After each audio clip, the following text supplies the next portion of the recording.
don't even know where to begin with this video. I'm currently driving home from Jersey City. I guess I'll start with what the original plan was for coming to Jersey City last night and this morning. So I've been in touch with the Jersey City Municipal Courthouse a bunch of times. I basically know people there. They say hi Chris when I walk in now. Not for anything bad, but from having to file all these charges against my landlord and dealing with all this bullshit and stuff with my ex-fiance. I'm like on a first name basis with the prosecutor, the security guys, the lady who does the filing of the charges, who was on vacation today, Felicia. So here's my story. I called on Wednesday a bunch of times and couldn't get a hold of anyone in the criminal charges office to get an appointment for today. And then I spoke with like 3 other people. I must have called 10 times throughout the day. You can check the phone records. And I spoke with everyone. They said, just come Friday morning, no problem. You'll be able to file the charges. Now, the last time I came to Jersey City, when nobody showed up, my landlord and my ex-fiance, so it was a waste of the whole trip.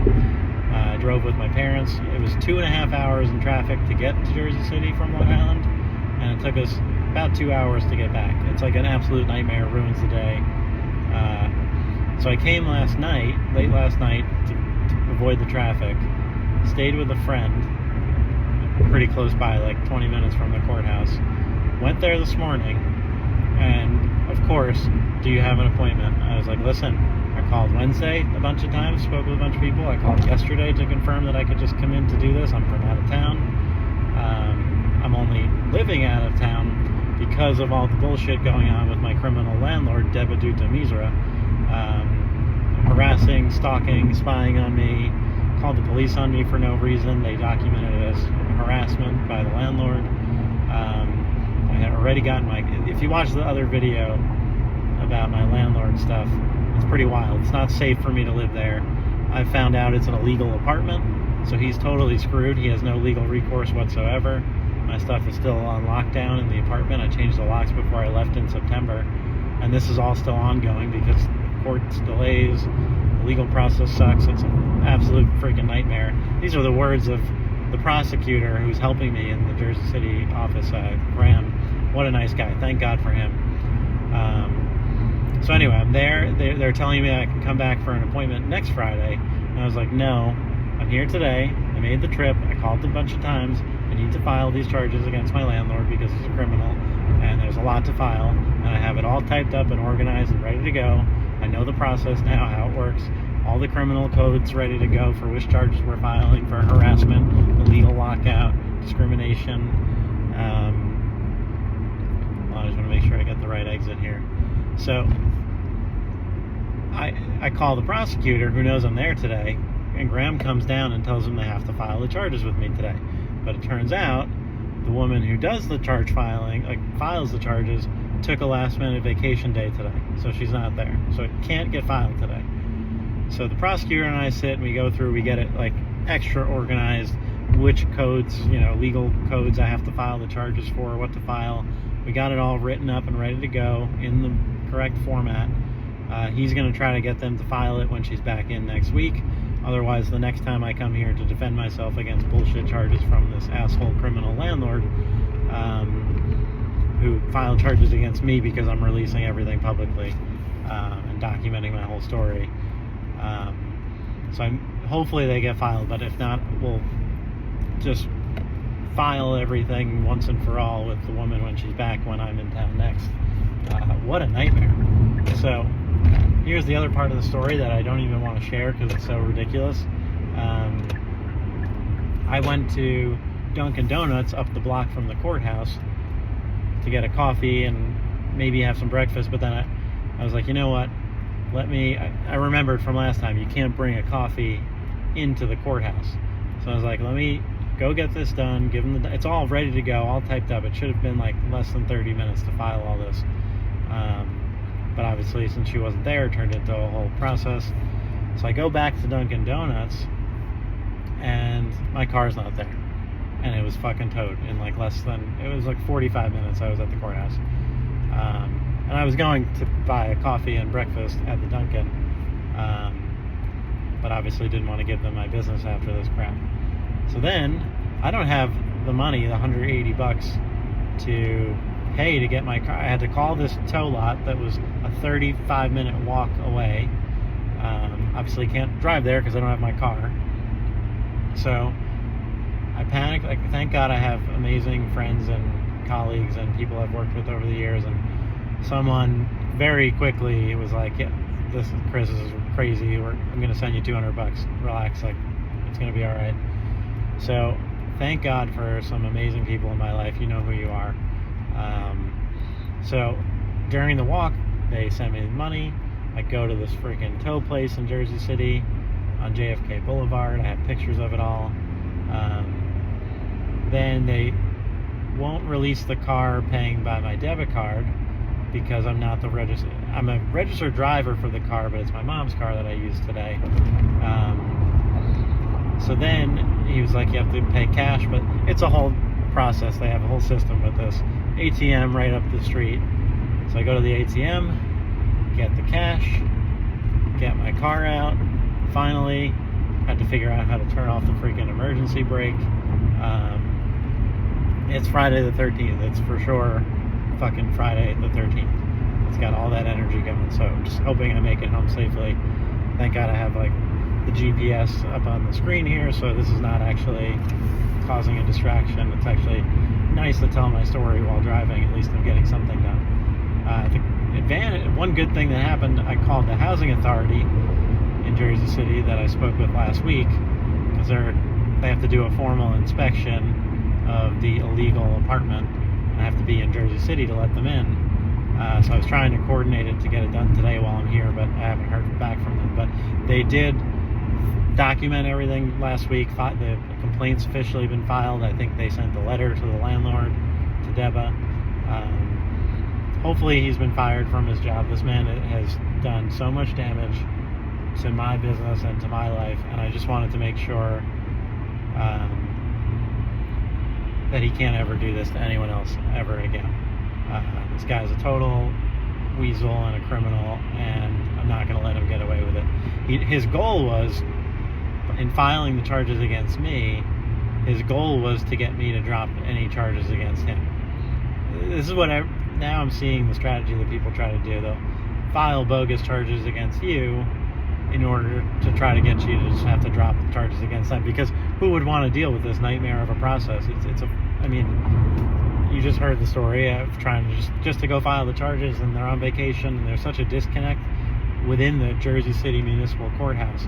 Like, the security guards were pissed off for me that these people are so unorganized and weren't here to file the charges for me, and it's total bullshit that you need an appointment. They're just sitting around. Like, I get it, they probably have things to do, they're busy, it's a job, but like, you can only go on a Monday, Wednesday, Friday. Last time I was here to defend the bogus charges when no one showed up, that was a waste of a trip, was a Tuesday.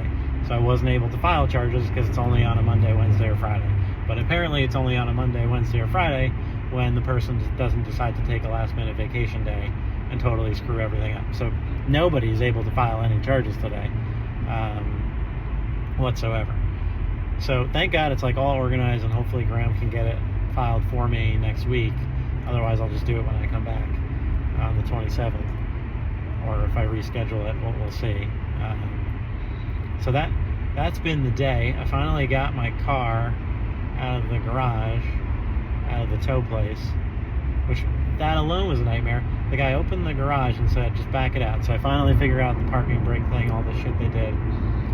I go to back out, and the garage door is closing on me. Like, every little thing today. It's totally Friday the 13th.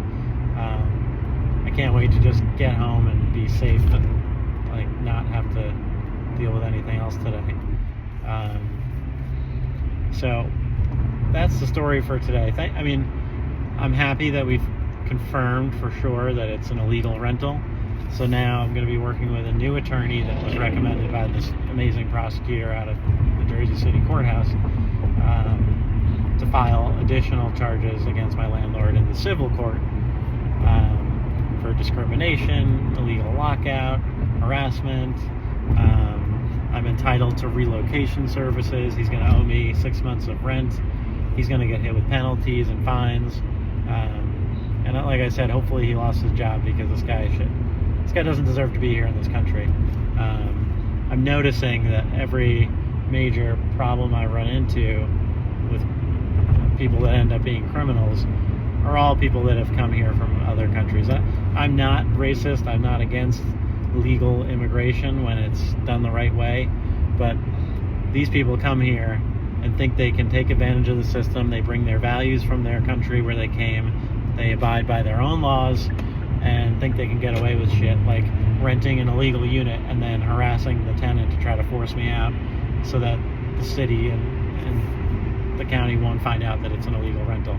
That's why he resorted to complete and utter harassment, stalking, everything he could do to try to scare me out. But he poked the bear on this one. Like I said in some previous videos, I'm going to fight this shit to the bitter end, because I'm not going to let these people do this stuff to anyone else. Just like what Ryder did to me, the trucking company, which I've seen like 1 million Ryder trucks today. It's like every time I'm out, it's a reminder of these assholes and evil people and executives and criminals that have totally tried to fuck me over, fucked with me. Like I said in the other videos, I tried to get away from them, and it seems impossible. I continue to get threats, over the last couple of years from people at Ryder, executives, Jeff Wolpov. All these people need to be punished. I'm hoping, now that I've documented everything and submitted everything properly to the SEC, to the EEOC, so many reports and documentation and things I had to do and file, and what a nightmare. I can see why nobody would ever want to have to deal with going through this, but to me it's worth it to stop all these criminals. My friends and I were joking the other night, I've turned into like a vigilante going after all these evil people, but I've had no other choice, and I'm just not going to let them do it to anyone else. I know this landlord would try to rent the illegal unit again, harass somebody if they bother him, or if he changes his mind like he did with me on, oh, I want the garage now for parking, but hey buddy, parking's included in my lease, so like, what the fuck? I'm tired of it. I'm not gonna let, hopefully this sends a message to other people out there that it can be done. We can fight these assholes, and you can win, because I'm gonna win.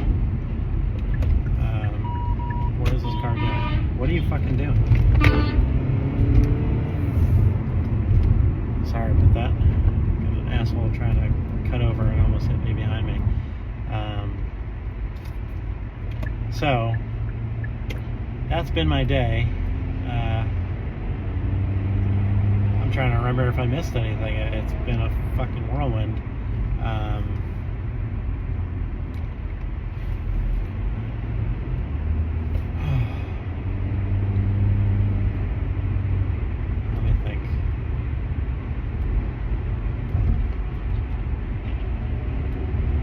Yeah, so anyway, it sounds like we've done all the right things. The housing authority is going to do their part, take care of this criminal landlord. I'm going to have to do the criminal charges like I tried to do today and make sure that gets done. Then do the civil charges against this guy with a new attorney who seems amazing. She's super nice, and I hope she's able to help me out with all the civil stuff, because all these charges, to file them, you have to be here. I have to be here in Jersey, but I'm temporarily living on Long Island because it's not safe at my own apartment where all my things are, all my stuff, my office set up, my equipment. I've been working off one monitor and one screen, which for someone with like ADHD and autism like me, it's really hard. But I've been doing the best I can, staying positive. In the end, I think I have to just laugh about all this. It's going to be a funny story about Friday the 13th, 2026. Car getting towed while trying to file charges with this woman on vacation, made the trip last night. Like, what a nightmare. But yeah, that's been my life for the last couple of years, and the intention, like I said in some of the other videos too, was all good. I just wanted to start a company that treats people right, so nobody would have to deal with the shit that I dealt with at Ryder. and at Tailored Services previously. Now I'm just realizing it's like almost, maybe I just run into all the bad companies because I'm the guy that's supposed to stop them, like my purpose. But I hope there are good companies out there that pay people what they owe them when they do the hard work, because what the guys at Rabo are doing is out of control. I mean, I got a call from Jim Tompkins, who I've been a part of the Tompkins Ventures network for a long time, for a couple of years now, and I was trying to get a deal done for Rabo to work with the entire Tompkins Ventures network of like 150 plus salespeople and executives in supply chain and people all over the world, because that gets the name out there, a lot of people doing deals. It was a perfect plan for Rabo, and I was pushing that from day one, that it was a great idea, they should do it and take advantage of the fact that I'm part of this network with Tompkins. So then I go and find out. Now, remember, I left Rabo July 23rd of 2025. So I found out that a couple months later, they called Jim Tompkins and had a meeting with him, bashing me, telling him I'm the worst person ever, blah, blah, blah, and he knows that's not true. And that's why he called me to tell me about this. But now they were trying to do a deal with Tompkins Ventures. I'm still a part of Tompkins Ventures. They're basically trying to do a deal with a company I work with after totally fucking me over, not giving me the equity they promised me, not paying any of my 20% commissions that we agreed to, which is in perpetuity, so I'm supposed to still be getting paid on all the deals I close with them. So in my mind, if I'm not going to get paid for all these deals that I brought my whole network to this company, this little shitty startup company, then I'm going to just destroy the company. If I'm not going to get paid anyway.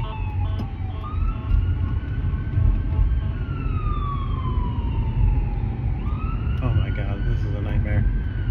I got an ambulance coming up behind me.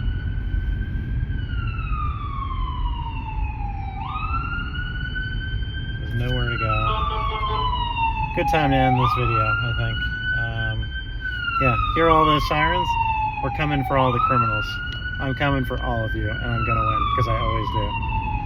Alright, love everybody. I hope everyone has a safe, happier Friday the 13th than I'm having so far. Alright, so there was more of the story I wanted to tell, more than just today. So, I think I mentioned in some of the previous videos that I had been receiving death threats, people threatening to kill me and my family, my grandparents, my parents, legitimate, like all different New Jersey numbers back in August and September, international numbers. I was getting texts, FaceTimes, voice messages, WhatsApp messages, all documented and reported to the police. The craziest one was in September. I forget the exact date, like end of September.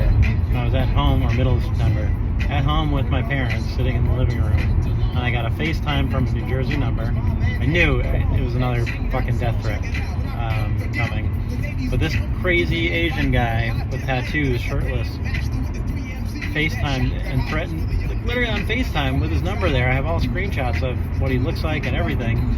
Threatened to kill me, my parents, my grandparents. My dad was sitting there listening to it and watching with me. So the police came, the Nassau County assigned a detective to the case. So I got a phone call, this was in September. Eventually, when I filed everything with the SEC, coincidentally, the death threat stopped, at least temporarily. So then, 2 days ago, I get an incoming phone call from a blocked number, unknown number. Usually I don't answer them, but I figured I'll answer this one. And I recognized the voice. It was the same guy that called back in September, again threatening to kill me, my family. He knew I was in Wantagh, which you could tell from my social media. That's fine. Like, you gotta have some information out there when you're sharing your story. But they knew things. They knew the whole time. They knew all this information about me, even back in August and September. It was like information that you wouldn't just know. So here's where it got weird. I was like, you know what? Fuck it. The police haven't done anything. I'm going to find out who the fuck this guy is and who's behind this. So I started like, the guy was texting me threats, and I was texting him back. I have the conversation. I can't pull it up to read the whole thing now, but I was like, dude, what's your beef with me? Like, if I'm going to come out, like, if we're going to settle this the old-fashioned way, I'll meet you, name the time and place in Jersey, I'll come. Let's settle this however the fuck you want. Because honestly, it's going to take a gun to stop me.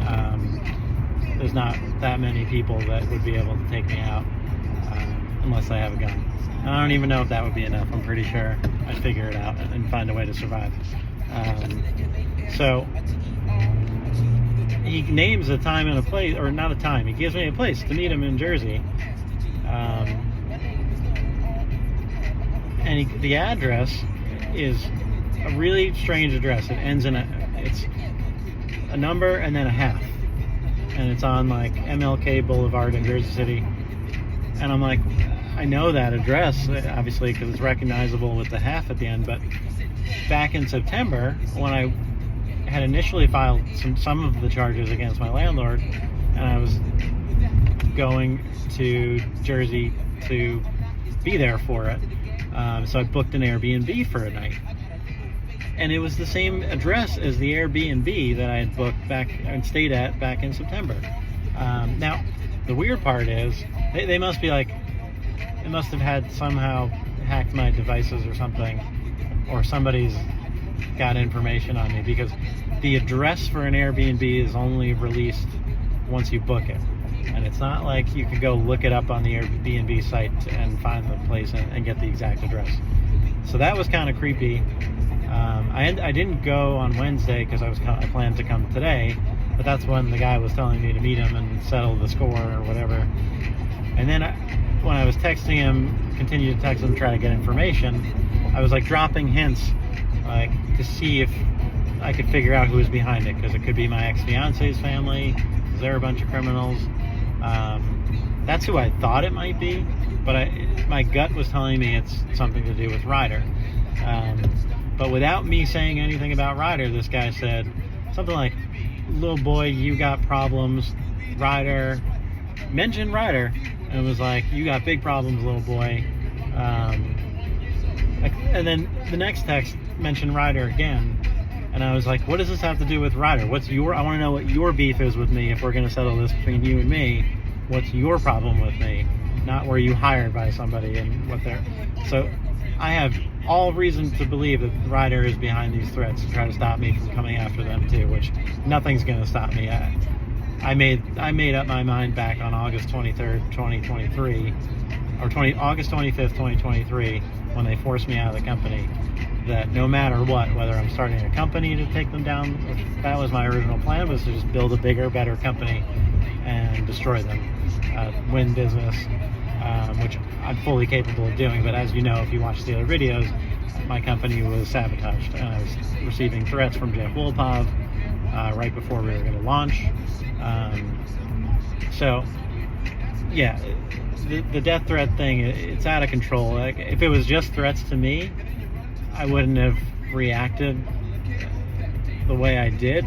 I can take it, but when you threaten my family, my parents, my grandparents, my cousin, they just knew all this information, and when you start threatening people I care about, I'm gonna fucking do something about it. So whoever you are, man, in Jersey City, I'll post the phone number and picture of the guy too, because at this point it doesn't seem like the police have done anything. They've had since September to find this guy, and he's able to still call me and threaten me and track me down. So yeah, it's out of control. Between the landlord stuff with my ex-fiance, who I met the day after I left Ryder, which is just all very strange, and there's too many things for it not to be all connected. And my ex-fiance is the one who somehow found this apartment, this illegal rental, which I didn't know was illegal at the time. I didn't know there was a third tenant because they never mentioned it. But I only discovered it a couple of weeks after we moved in February, when I saw another guy on the property walking around taking out the garbage or whatever. And then I watched him go back into the house upstairs and into another unit, and I'm like, man, this is out of control. And I didn't do anything about it at the time because I'm not that type of person, and going through all this is a nightmare. And nothing, this was back in February, March. The harassment hadn't begun. It only really started in April when the guy decided he wanted the parking spot back that was included in my lease. And he didn't want it. I was so nice about it. I was like, all right, I'll take the driveway if you want the garage. But no, he just wanted me to all of a sudden not have parking and do street parking, which I never would have rented this place if I had to do street parking. That was a criteria, a must-have. So I don't know. I'm going to sound crazy like a conspiracy theorist, but there are connections between all of this. And I'm awfully sick of all these criminals coming after me. It's like one big fucking criminal organization that's got landlords, and who knows if I hope my ex-fiance wasn't involved in this, or her family, but they probably are, because it's like they were all trying to drain me financially, so like make it harder for me to fight them, drain me business-wise as far as being able to work. I don't have all my office equipment. It's all still locked down at the place in Jersey City where it's not safe for me to go until all this court stuff is settled and I can go get my stuff out of there and find the next apartment. But on the bright side, I'm just happy that I'm alive and healthy. My parents are okay. Nobody's been harmed, and hopefully we can stop these threats and find out who's behind it. And my cats are okay, thank God. That's the best thing I did was a couple of weeks before I left the Jersey City apartment on September 3rd, when he locked me out, when the police had to come. But I got my cats out a few weeks prior when the landlord called the police on me for no reason. They documented it as landlord harassment. I'm working on getting the police report, and I have the event number and the officers who were involved. I just knew that night it wasn't safe for my cats anymore, especially after all the shit. Like, anytime this landlord was in the apartment, he was leaving the back and front doors open all the time. I'm telling you, not even almost. It was on purpose to try to have my cats escape or get hurt or run away. I'm so lucky that they're all okay. I'm lucky that I'm okay. So that's what I'm dealing with. Happy Friday, everyone. I hope everyone else in the entire world is having an amazing day. I truly mean that. If someone has to take all the shit for somebody else to have all these good people out there to have a better day, I'm glad it's me that these criminals are coming after, because I can take it. And I'm going to keep fighting because that's what I do. So, once again, happy Friday, everyone. Be safe and enjoy the weekend, I guess.